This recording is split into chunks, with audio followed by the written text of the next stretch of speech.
Graça e paz, família, graça e paz, meu querido amigo e meu amado irmão em Cristo. Gratidão damos a Deus pela oportunidade de mais um dia estarmos juntos para meditarmos na palavra do Senhor. E a palavra do Senhor está aqui, Bíblia Sagrada. Maravilha, gratidão, né? Hoje, dia 9, né? 9 de novembro de 2024. E a nossa meditação de hoje irá pelo segundo livro de Samuel, capítulo 4.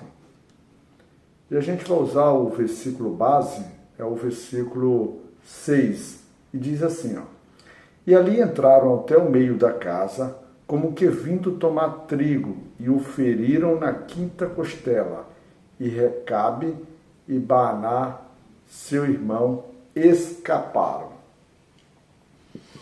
Antes da gente entrar essencialmente aqui, você lembra que no devocional de ontem nós trouxemos que Isbosete, né, o rei de Israel, estava, vamos dizer assim, confrontando com Davi, né, o rei nesse momento de Judá, que era para que pudesse unificar os reinos, e Isbosete era, vamos dizer assim, apoiado por Abner. E Isbosete, vamos dizer assim, se levantou contra Abner, ou seja, suspeitou de Abner, levantou, vamos dizer assim, testemunho contra Abner. E aquilo irritou Abner de uma forma muito intensa, muito marcante, a ponto de Abner praticamente prometer que o reino de Israel seria agora, vamos dizer assim, juntado e entregue a Davi, confirmando aquilo que o Senhor já tinha dito, que Davi seria. Ou seja, ele já tinha consciência disso. Ele fazia uma resistência, talvez pelas suas questões pessoais, né? Essa oposição, e talvez até mesmo pela própria diferença que ele tinha com Davi, pela própria humilhação que o Davi o fez passar quando tomou a espada de Saul, entrou dentro do acampamento e não matou o rei, e colocando, vamos dizer assim, a habilidade, a capacidade de Abner de defender o seu rei em xeque. O cenário todo é esse. Então, Abner havia vamos dizer assim, se chateado e declarado que não iria mais apoiar Isbosete, que na verdade era um rei fantoche, uma marionete na mão do Abner, que a Abner era a força tanto militar quanto praticamente a força política da lei. E Abner havia se direcionado a Davi, tinha feito uma aliança, né? Os propósitos talvez não tenham sido, talvez sejam propósitos pessoais, mas tinha feito uma aliança, algo bom, ou seja, fazendo com que as coisas do Senhor começassem a, vamos dizer assim, a serem facilitadas, o propósito que o Senhor tinha para Davi começasse, vamos dizer assim, a acontecer com mais facilidade. Mas nós tivemos que Joabe, irritado, que tinha uma rixa pessoal porque Abner havia matado seu irmão Azael, foi lá e de forma traiçoeira, de forma sem autorização do seu rei, que é Davi, ele vai e mata Abner. E o castigo que o Joabe teve ali de Davi, né, foi que ele foi humilhado, que ele teve que chorar, fazer todo o processo, vamos dizer assim, o processo vamos dizer assim, um processo de manifestação da dor quando alguém morre ali, todos os seus ritos, né, religiosos, e então se vestido de pano de saco, ele e os seus soldados, sua família, então tudo bem.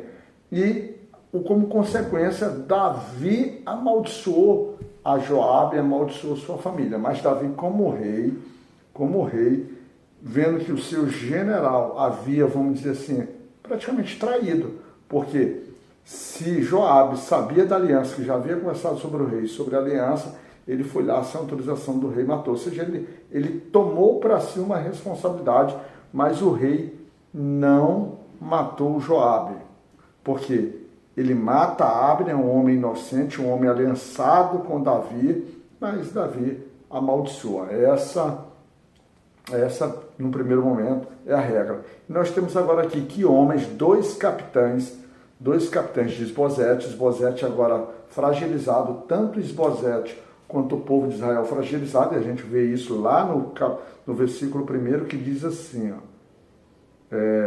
ouvindo, pois, o filho de Saul, que Abner morrera em Hebrom, as mãos se lhe afrouxaram e todo Israel pasmou. Ou seja, Tanto Isbosete, agora ele se vê sem capacidade de resolver o problema. Agora, como é que ele vai se lançar contra Davi? Ou como é que ele vai, vamos dizer assim, manter a unidade? Ou seja, o seu reinado está praticamente perdido. Ele se vê dessa forma. E o povo de Israel, ao olhar praticamente que o seu rei é fraco, sem condição de conduzir o que precisava ser conduzido, toda aquela situação, se vê também em aflição. Esse é o cenário. E 2 homens da sua guarda real, do seu exército, chamado aqui Baaná e Recados, capitães, com acesso ao rei, o que eles fazem? Eles, diferentemente de Saul, que apenas se rebelou contra o seu rei, no sentido porque se sentiu injustiçado, porque Isbosete, a Bíblia não traz a confirmação do ato de Abner estar, por exemplo, vamos dizer assim, prevaricando, ou prevaricando não, tendo relações sexuais com a concubina, que seria, no caso, no outro texto eu utilizei uma expressão no devocional de ontem, eu utilizei uma expressão inadequada, propriedade do rei, não era propriedade do rei, seria concubinas do rei, a gente fala de propriedade pelo aspecto que o rei manda em tudo, tem autoridade sobre tudo, ou seja, eram mulheres que veio de Saul e agora seria do próprio Isbosete, e ele acusa Abner de estar em relações, ou seja, se levantando também aqui contra o seu próprio rei, mas ele não consegue confirmar essas acusações e deu todo o cenário que nós tratamos no início. Então Isbosete, um rei fraco, ao estar no seu ambiente, descansando ao meio-dia, ali vamos talvez depois tirando a sua cestazinha, né? Esses 2 homens que são capitães, são da guarda, só para fazer segurança, para lutar as guerras do rei, eles vão lá e o Isbosete dormindo, eles apunhalam o Isbosete e cortam sua cabeça. E o propósito desses homens é interessante, que se levanta contra o seu rei fazendo sua traição, é o quê? É para que com esse ato, essa atitude, eles possam se apresentar junto a Davi e levar vantagem, dizendo assim, olha, nós tiramos a pedra de tropeço que era a sua vida, tiramos o impedimento que você pudesse, vamos dizer assim, unificar os reinos de Israel, fizemos tudo isso, aliado àquilo que também Abner já tinha feito, né? Preparado, falado com as tribos, falado com os sacerdotes, falado com o povo, que ele já estava fazendo toda essa movimentação. Agora, vamos dizer assim, agora você pode realmente reinar. Isso a gente pode ver, conforme está escrito no versículo 8, diz assim, e trouxeram a cabeça de Isbosete a Davi, a Hebrom, e disseram ao rei, eis aqui a cabeça de Isbosete, filho de Saul, teu inimigo, que te procurava a morte. Assim o Senhor vingou hoje ao rei, meu senhor, de Saul e de sua semente.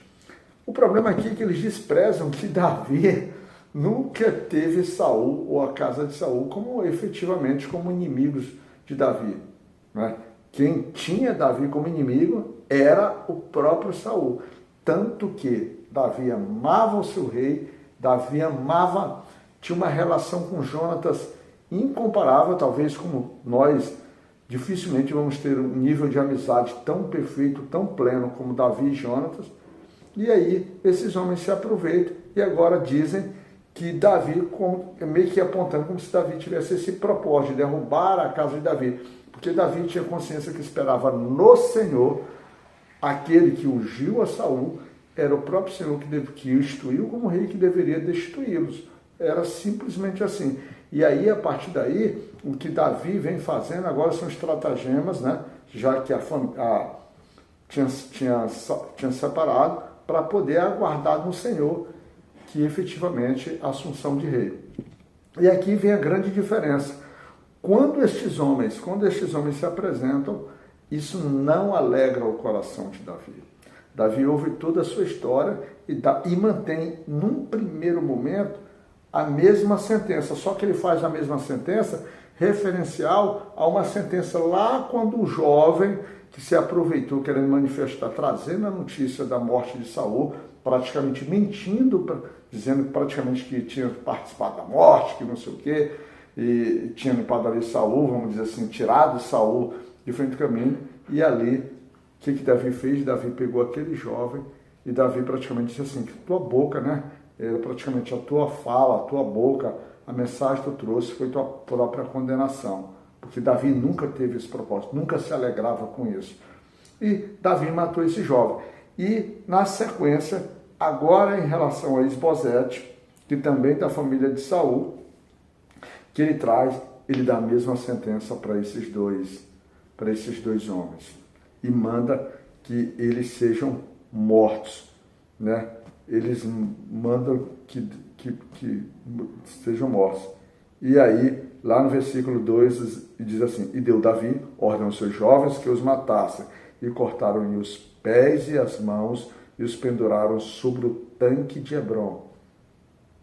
Tomaram, porém, a cabeça de Isbosete e a sepultaram na sepultura de Abner em Hebrom. A principal diferença que a gente vê aqui é que Davi, ele muito claro, ele mantém a sua postura de amor, de respeito, né, àquela família, né, não se alegra mostrando para o seu povo que ele não tem nada a ver com as mortes, ele não tem nada a ver, ele não está trabalhando, ele quer, na verdade, ser aceito pelo povo, pela própria vontade de Deus, porque é a vontade de Deus que ele reine.